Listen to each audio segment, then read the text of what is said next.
Hello everyone and welcome to Yummy History, the cooking show where I make stuff and then explain to you why they exist. And on today's episode we have Indian fry bread.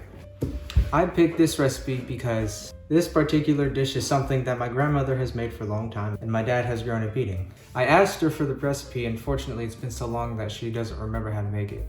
Although she did inform me that you basically just take some yeast roll dough and flatten it out and fry it, which is essentially the same thing. Being as this is the cooking show that explains why these things exist, let me explain to you the history behind this dish. So, fried bread is pretty much exactly what it sounds like. You take dough and fry it, it's as simple as that. It's also commonly referred to among American Indians as bannock. Now, the reason this dish exists extends to a long time ago in the land called, right here. A bunch of people came to this land. They wanted to take this land as their own, obviously. Otherwise this country wouldn't exist. When Christopher Columbus sailed the ocean, he came somewhere here, I guess. He was looking for India. He came upon this land, he found people. He called them people Indians because he still thought he was in India. And more people started to come to this continent for more and more things. And they were like, you know what? I think there's just too many people here. Let's just move them. So the local Amerindian tribes have been constantly pushed further and further into the western territories of this country. Eventually, they were put on this little piece of land that we now call Oklahoma. And let me tell you, putting a bunch of Indian tribes that really don't like each other that much into a small enclosed space isn't that great of an idea. But you know what? They wanted more. So in 1851, they took the Native American peoples and they put them onto specific designated areas of land now known as Indian reservations. Along with that, they also gave them some rations. Because let me tell you, these areas of land that they were put on they sucked. Yeah, it wasn't that great of a time for them. Okay, before I get more into this, let me start by making the food. This is a cooking show. Now, because this bread is fried, you're going to need yourself a lot of oil.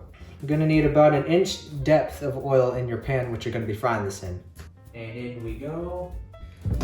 You're also going to need some all-purpose flour, salt, because salt, baking powder, which is going to be our leavening agent. Why didn't I get this out sooner? And some milk. Now these ingredients are important because the rations that were given to the American Indians were very, like the bottom of the barrel rations. Canned goods, flour, lard, sugar, salt. So after all of that reservation stuff, some guy in 1860 something decided to make something out of the little rations they were given because there ain't much you can do with what they were given. Bread is already pretty nutritious on its own, but if you take bread and you fry it in oil, more calories. So that's exactly what they did. Now since my grandmama wasn't able to give me the recipe, I googled this one. So just like your mama told you, you're gonna add all the dry ingredients first. You're gonna need you 2 cups of flour. Ingredients in the description, probably. This is interesting because I've actually never made this before. Okay. This stuff was created by a man on the Navajo reservation of the Navajo people. But very quickly, this dish became popular among pretty much every Indian reservation in this country. 3 teaspoons of your definitely legal white stuff, and about 1.5 teaspoons of salt. To make this more accurate, I'm going to measure like my grandmother does and just guess. Alright, it's time for our existential question of the day. Today's question is, what keeps you going? Leave your response down in the comments, or don't, I don't care. Okay, and finally you get to add your milk. Now as you can all probably tell, this is a very easy recipe to make. Which makes sense as the ingredients given to the people who make this were... The interesting thing about this dish is technically a symbol of the oppression of the American Indian people during that time period.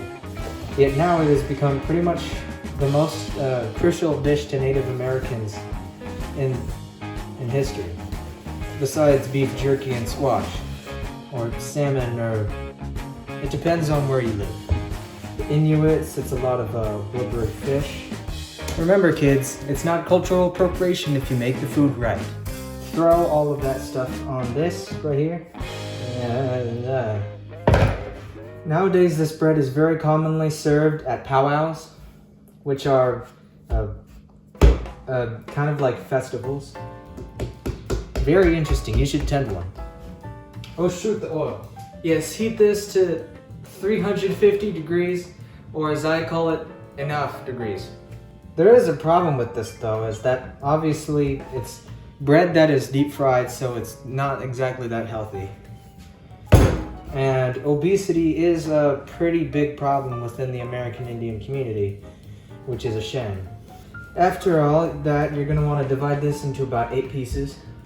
Now with each of these balls, this is going to become a singular loaf. What you're going to do is you take a rolling pin and roll this to about 1/4 inch thick.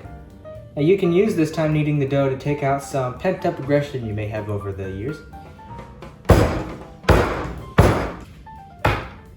Are you using the money to support our child? No, you're using the child support money for meth.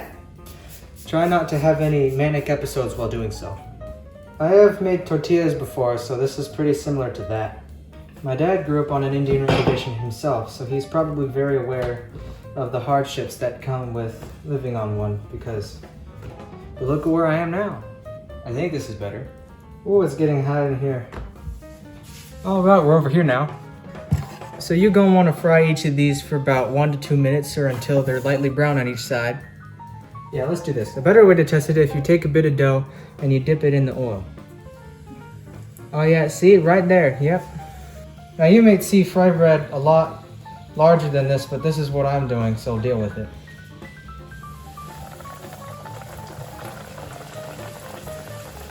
Oh, my arteries. Now this is gonna puff up real quick. It might not even take 1 to 2 minutes. This stuff gets golden brown really quickly. Ignore my hair, it's long. This one's a little bit too brown. And out you go, buddy. Now, you want to see this bread as like a blank canvas. You can do pretty much anything you want with it. What is very common is you make Indian tacos out of this, which is what it sounds like. You take one of these fry breads and you put stuff like beans and lettuce and tomato and stuff in it, and it's real good.